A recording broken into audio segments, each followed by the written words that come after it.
Assalamualaikum everyone, I am Shawar Zara and I hope you all are fine and safe. Today our topic of discussion is Introduction to Proteomics. So let's start our topic.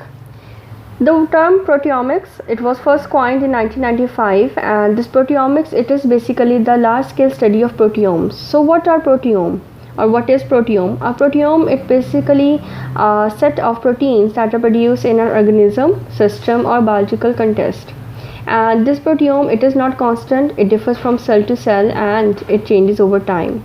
Now let's see some of the applications of the proteomics. So this proteomics, it is used to investigate when and where proteins are expressed, number one. Number two, it is used to identify the rates of protein production, degradation and steady state abundance.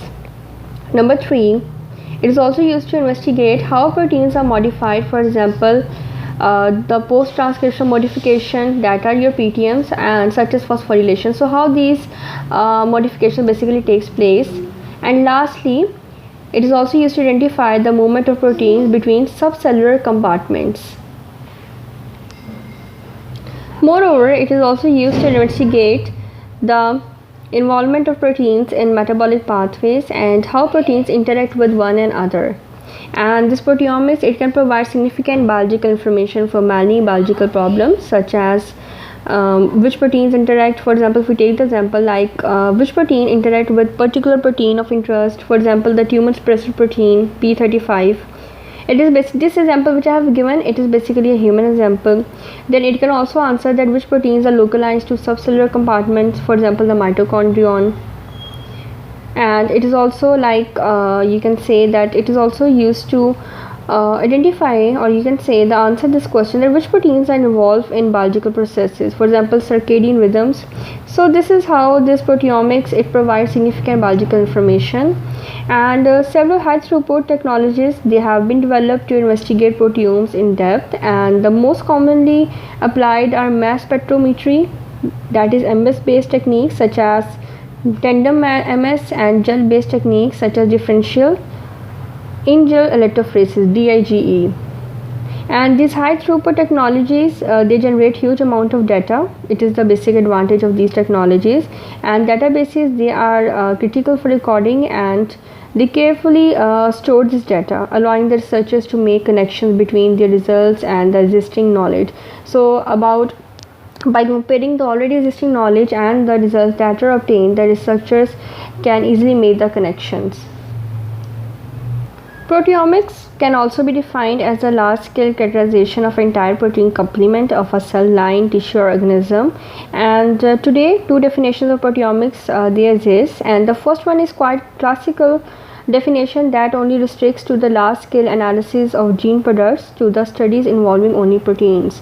And this definition, this classical one, it basically just involves the proteins, whereas the other definition, it is quite inclusive and it combines the protein studies with analysis that have genetic readouts such as RNA analysis, genomics, and the yeast to hybrid analysis. However, the goal of the proteomics, it is the same and it remains the same, that is to obtain a more global and integrated view of biology by studying all the proteins of a cell rather than each one individually. So this is basically the goal of the proteomics. And using the more inclusive definition of proteomics, many different areas of studies are now grouped under this term proteomics, and these include protein-protein interaction studies, protein modification, protein function, protein localization studies, and many others. So these all are under the definition of the proteomics. These all areas of studies come under the definition of the proteomics. And the aim of the proteomics is not only to identify all the proteins in a cell, but its aim is also to create a complete three-dimensional map of the cell. That will be indicating where proteins are located. So this is basically the major goal, apart from identifying all the proteins.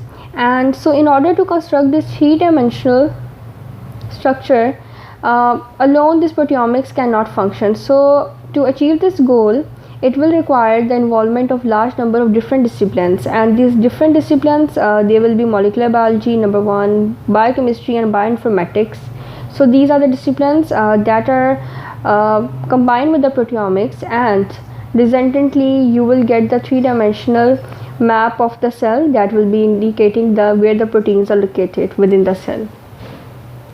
So here you can see that how proteomics is being linked with other disciplines, and what are the types, like functional proteomics, structural proteomics, protein-protein interactions, it's one of them. Then protein expression profiling, proteome mining. So these are some of the aspects of the proteomics. Now let's see that how this proteomics originated. So the first protein studies that can be called proteomics, it began in 1975, and it was began with the introduction of the two-dimensional gel by O'Farrell, Claus and Skeel. And these three fellows, they began mapping proteins from Escherichia coli, that is your E. coli, mouse and guinea pig. But the major problem that they faced was that although many proteins they could be separated and realized, but they could not be identified, and this was basically the main problem that they faced. And but despite these limitations, shortly thereafter a large-scale analysis of all human proteins it was proposed, and the goal of this project, of this analysis of the human proteins, it was termed as the Human Protein Index, and the goal of this project was to use two-dimensional protein electrophoresis, that is your 2DE, and other methods to catalog all human proteins. But the major constraint was the lack of funding and the technical limitations that prevented this project from continuing, so it stopped there. But although the development of 2D was the major step forward, the science of proteomics, it wouldn't have waited until the protein displayed by 2D could be identified. And the one problem that had to overcome was the lack of sensitive protein sequencing technology. So basically, as I have told you before, that the major constraint was that the proteins, they could be separated and realized, but they couldn't be identified, and the scientists, they had to overcome this, and this proteomics field, it had to overcome this. So first they have to do is that they have to improve the sensitivity, and improving sensitivity was critical for success because biological samples, they are often limited, and they are both one-dimensional and the two-dimensional. So it is they have the limits in protein loading capacity, so it is important to increase the sensitivity. So the first major technology that was emerged for the identification of protein was the sequencing of protein by Edmond degradation, and it was a major breakthrough. And it was after that the major breakthrough was the development of microsequencing techniques for electroblotted proteins. And this technique, microsequencing technique, it was based and it was used for the identification of proteins from 2D gels, and this was done to create first 2D databases. Improvement in microsequencing technology, it resulted in increased sensitivity of Edmond sequencing in 1990s to high picomole amounts. And one of the most important developments in protein identification, it has been the development of MS technology. And in the last decade, the sensitivity of analysis and the accuracy of results for protein identification by MS, it has increased by several orders of magnitude, and it is now estimated that proteins in femtomolar range, they can be identified in gels, because the sensitivity has improved to such a great extent that even in femtomolar range it can be identified. And because MS is also more sensitive, and it can tolerate protein mixtures, and it is amenable to high throughput operations, so it is essentially replaced by Edmond sequencing as the protein identification tool of choice. Because of these three, you can say, the advantages over the Edmond sequencing method. Now the question arises that why we need to study the proteomics. So many types of information, they cannot be obtained from the study of gene alone. And for example, proteins, not genes, they are responsible for the phenotype of cell. So it is impossible to elucidate these mechanism of diseases, aging and effects of environmental solely by studying the genome. So it is essential to study the proteomics and study the proteins, and only through the study of proteins can protein modification be categorized and the targets of the drugs can be identified. So this is why we need to study the proteomics.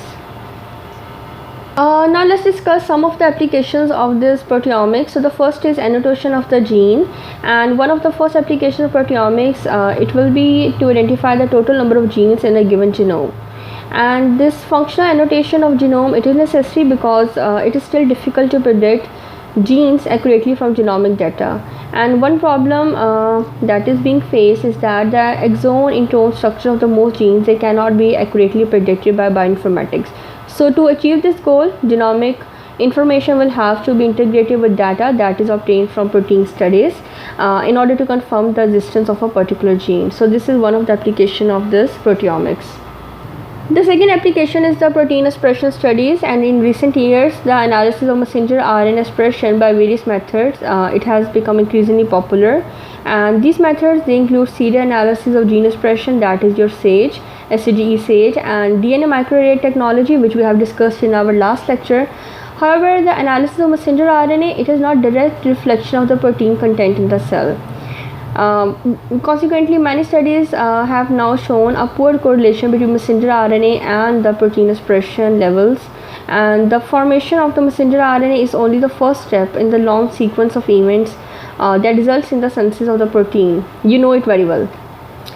So the first messenger RNA, firstly messenger RNA, it is subject to post-transcriptional control in the form of alternative splicing, polyadenylation, which is your addition of poly A tail to the 3' end, and the messenger RNA dating. We have discussed this in our lesson when we were discussing about the post-transcriptional modification. Many different protein isoforms, they can be generated from a single gene at this step. And second, messenger RNA then can be subject to regulation at the level of protein translation. And firstly, we have seen that this messenger RNA, it is regulated at the level of the post-transcription modification. Secondly, it will be regulated at the level of, it can be regulated at the level of translation. And the proteins that haven't been formed, they are subject to post-transcriptional modification. And it is estimated that up to 200 different types of post-transcription protein modification exist. And protein can also be regulated by proteolysis and compartmentalization. And the average number of proteins formed per gene was predicted to be 1 or 2 in bacteria, 3 in yeast, and 3 or more in human. Therefore, it is clear, you can by analysis of all these things which we have discussed, that the tenet of one gene, one protein is an oversimplification of the entire phenomena. And in addition to all these applications, some bodily fluids such as serum or urine, they have no messenger RNA source, therefore they cannot be studied by messenger RNA analysis. So therefore it is essential to study them under this proteomics. So this was the application of protein expression studies. So this is basically the diagrammatic representation of the application which we have discussed, that is protein expression studies. And we have discussed that how this expression can be regulated at the post-transcription modification, later on at the translation, and lastly they are basically, you can say, they are proteins can be regulated by proteolysis and compartmentalization that we have discussed in the previous slide. So this is basically the summary of the entire application, you can say the entire process with that we have discussed. Another application of this proteomics is the protein function and the complete identification. As we discussed, that proteomics, it basically deals with the protein complete identification of all the proteins. So this complete identification of all the proteins in a genome, it will help to the field of structural genomics, in which the ultimate goal is to obtain 3D structure for all proteins in a proteome. And this is essential because the functions of many proteins, they can only be inferred by examination of their 3D structure. So it is essential to obtain this 3D structure. The next application is regarding protein modification. So it is one of the most important applications of proteomics, and it basically it will be the characterization of the post-transcriptional protein modification. And proteins, they are known to be modified post-translationally, because you know that in translation process proteins are being formed. And in response, these post-translation modification, they occur or they take place in response to the variety of intracellular and extracellular signals. For example, if we take the example that protein phosphorylation, it is an important signaling mechanism, and dysregulation of protein kinases or phosphatases, they can result in oncogenesis. Oncogenesis, it is basically the formation of the cancer cell or the tumor cell, and so the application of the proteomics here is that by using the proteomic approach, changes in the modification of many proteins expressed by a cell, they can be analyzed simultaneously. So this is one of the benefit of this studying the proteomics. Your fifth application of this proteomics, it is related to protein localization and compartmentalization, and one of the most important regulatory mechanism, it is known as protein localization, and the mislocalization of proteins is known to have profound effect on the cellular function, because that if the one thing is not at a specific place where it needs to be, then it will disrupt the entire process. For example, mislocalization, if we take the example, it takes place in cystic fibrosis. Cystic fibrosis, it is basically a hereditary disease, and it affects the lungs and digestive system. And in this disease, the body produces thick and sticky mucus that can clog the lungs, and it will obstruct the pancreas. And the cystic fibrosis can be life-threatening, and people who have this disease, suffering from disease, they have shorter lifespan than the normal individuals. So what this proteomics do is that identify the subcellular location of each protein, and this information obtained, it can be used to create a 3D protein map of the cell, and as a result it will provide novel information about protein regulation. So this was your how the protein localization and compartmentalization can be studied through this proteomics. Then is protein-protein interaction, that is your sixth application, and of fundamental importance in biology. The basic or you can say that the understanding of protein-protein interaction is of fundamental importance, and the process of cell growth, programmed cell death, and the decisions to proceed through the cell cycle, they are all regulated by signal transduction through protein complexes. So that's why you can see that how much this understanding of protein-protein interaction is important and essential. So this proteomics, it aims to develop a complete 3D map of all the protein complexes, as we have discussed before. One step forward, this goal, it was recently completed for microorganism Helicobacter pylori. This Helicobacter pylori, it is basically a gram-negative helical shape aerophilic bacterium, and it is usually found in the stomach. So this in Helicobacter pylori, as we discussed, that is 3D map was you can say it was made, and this was done by using the yeast to hybrid method, and it was done to detect the protein interaction. So what is this yeast to hybrid method? This yeast to hybrid method in molecular biology, it is basically a technique that is used to discover protein-protein interactions and protein DNA interactions, and this is done by testing for physical interactions such as binding between two proteins or a single protein and DNA molecule respectively. So by using this yeast to hybrid method, 1200 connections were identified between H. pylori proteins, and these H. pylori proteins, they covered 46.6% of the genome. A comprehensive 2 hybrid analysis, it has also been performed on all the proteins from the yeast, that is Saccharomyces cerevisiae.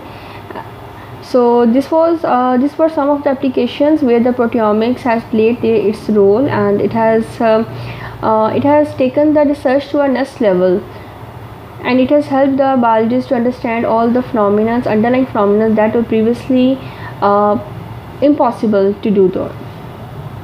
Now we will discuss the types of proteomics. So there are 3 types. The first is protein expression proteomics, the second is structural proteomics, and the third is functional proteomics, and we will discuss all these types in detail one by one.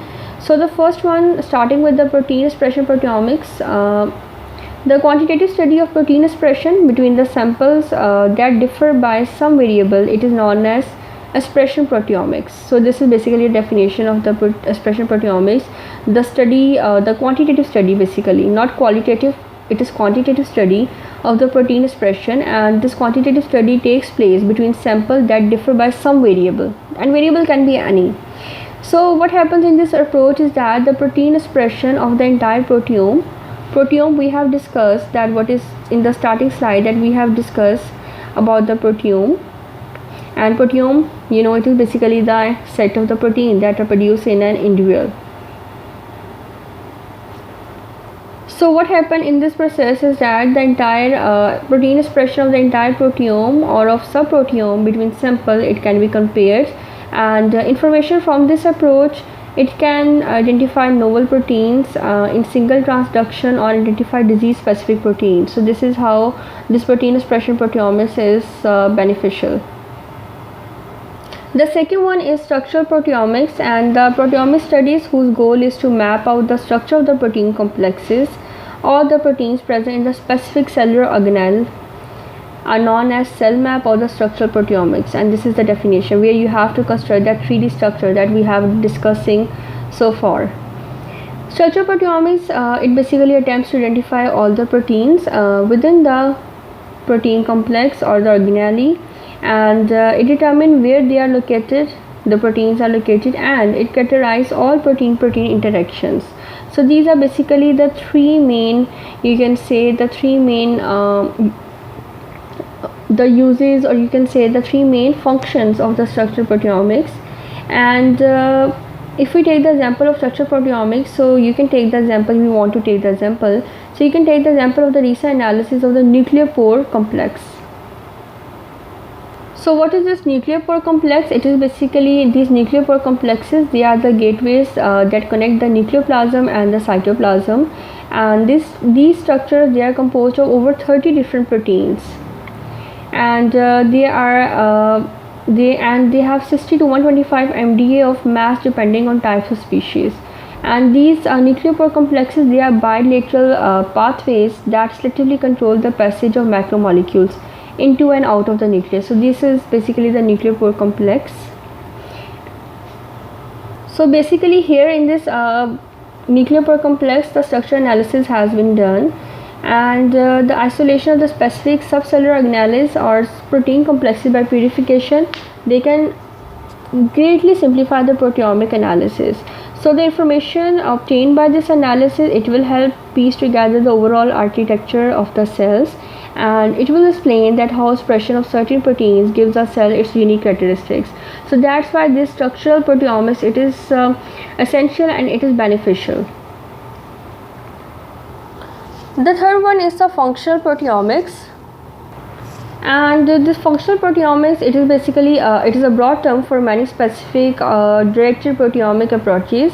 And what happened in this is that in some cases specific subproteomes, they are isolated by affinity chromatography for further analysis.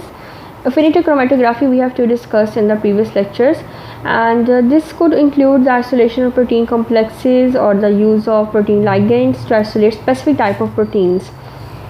And this approach, what it allows us is that it allows a selected group of proteins to be studied and categorized, and it can provide important information about protein signaling, disease mechanism, or protein drug interaction.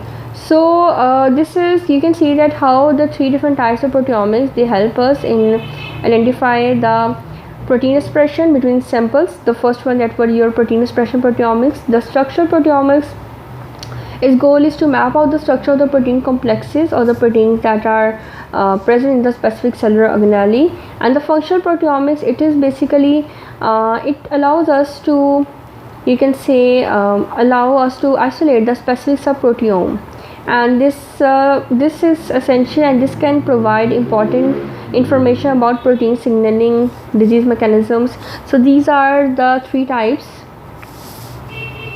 So this was for the today's lecture, and I hope that you have understood that what we have discussed so far. And if you want to study this entire thing in the written form, then you can visit this site. Thank you for watching.